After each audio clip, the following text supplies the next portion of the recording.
So, guten Morgen. Was ich heute vorhabe, ist, ich möchte mal testen, ob mein subjektiver Eindruck, dass die EBC-Bremsbeläge besser sind, auch tatsächlich stimmt. Zu diesem Zwecke habe ich mir auch noch die Beläge von TRW besorgt. Heute Morgen schon die Originalen wieder eingebaut und bin jetzt unterwegs zu einem Parkplatz, auf dem wir das mal, also wir ist meine Kamerafrau und ich, das mal testen wollen. Und ja, also mein subjektiver Eindruck ist jetzt, dass die Originalen so schlecht gar nicht sind. Das wird sich aber gleich weisen. Guten Tag. Das sind schon die ersten Vorbereitungen.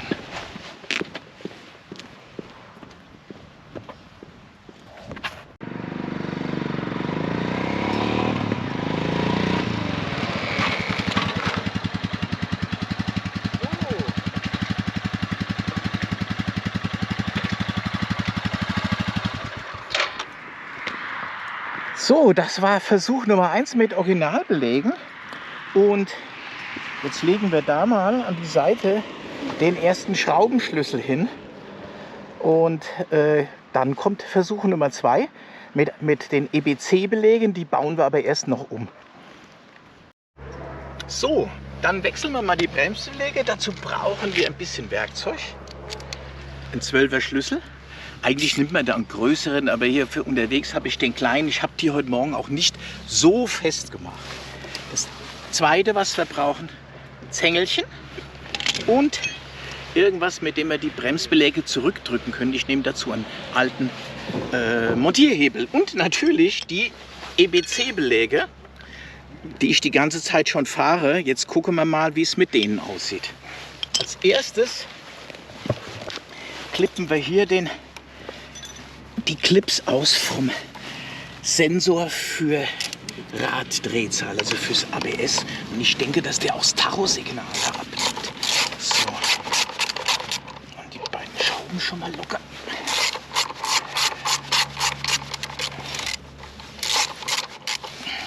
So. Ach, im Grunde kann man auch die beiden Clips jetzt schon ziehen, dann muss man dann nicht festhalten. Also Clip 1 und hepp. Na, fast. So, da hinten ist noch einer. Ich hoffe, man sieht ihn. Den ziehen wir auch. So, und die tun wir jetzt so weg, dass wir sie nicht verlieren, weil die brauchen wir gleich wieder. So.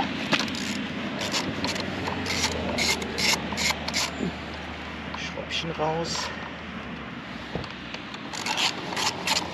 Mir ist jetzt schon warm am frühen Morgen. So, und jetzt kommen wir von der anderen Seite mit der Kamera. Ich muss hier noch mal was zeigen, oder gib es mir gerade mal. So, da sitzt noch ein Kabelbinder, der hält das Kabel.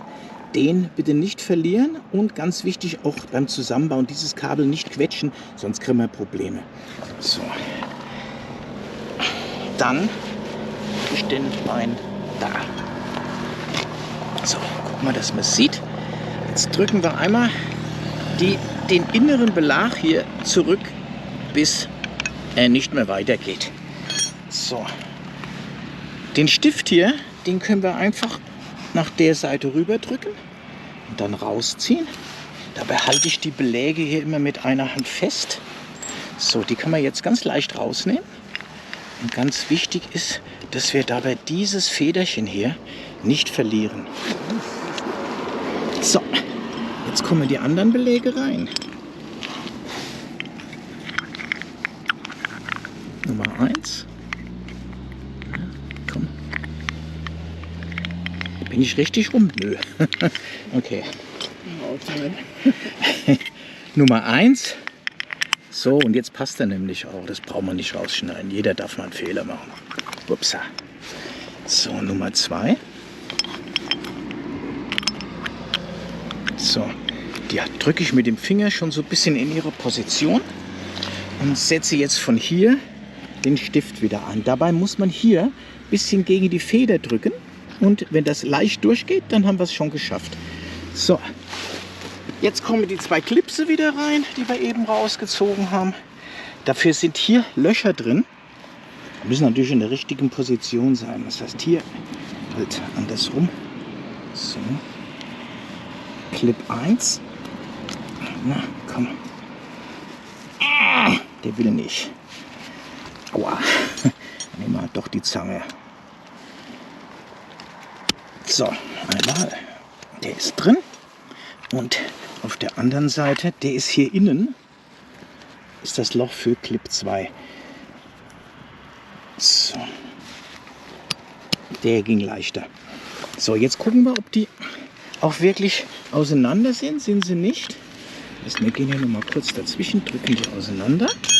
So, jetzt kontrollieren, dass das Kabel noch richtig sitzt. Das Ganze einfach aufsetzen, wenn es denn geht. So, das ist schon drauf. Und die Schräubchen wieder rein. Und dabei wirklich kontrollieren, sind wir hier richtig, haben wir da nichts gequetscht. Und so, Schräubchen rein.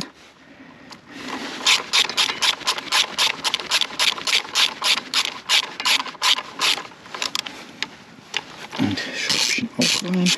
Die hier klippen wir wieder fest.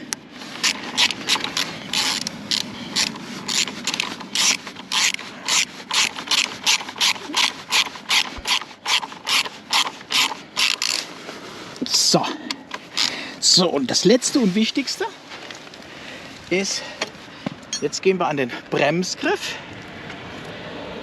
und drücken da so lange, bis wieder Druck kommt. So, da ist er. Und das war's schon.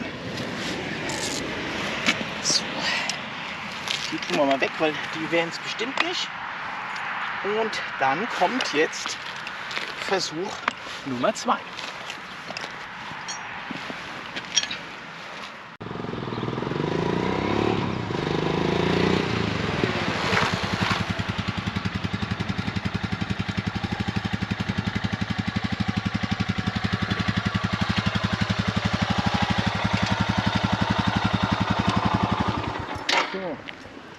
Zeig mal den Unterschied. Also viel ist es nicht, aber ich sag mal, ich war ja auch nur im ersten Gang. Das wird sich in den größeren Gängen, wird sich das noch, oder ich war im zweiten Gang, sorry, wird sich das noch ein bisschen mehr Unterschied zeigen. Aber man sieht schon tatsächlich, die EBC-Beläge sind besser. So, die dritten, die wir jetzt haben, sind von TRW. Die möchte ich gleich mal zeigen. So, von denen erhoffe ich mir eigentlich noch bessere Bremsleistung. So, hier sind sie. Was man nämlich sieht, die haben hier diese Rillen drin. Das hat 2 gute Sachen. Einmal Bremsstaub fängt sich da drin und nicht dazwischen. Also die Bremsscheibe lebt dann länger. Und wenn man 3 verschiedene Flächen hat, ne, klappt das mit dem Anpressdruck meist auch besser. Jetzt frage mich nicht warum. Das ist irgendwas Physikalisches. Ich weiß nur, dass es so ist. Bisschen unfair ist, dass die hier im Gegensatz zu den beiden anderen noch nicht eingebremst sind. Aber schauen wir mal. Ne?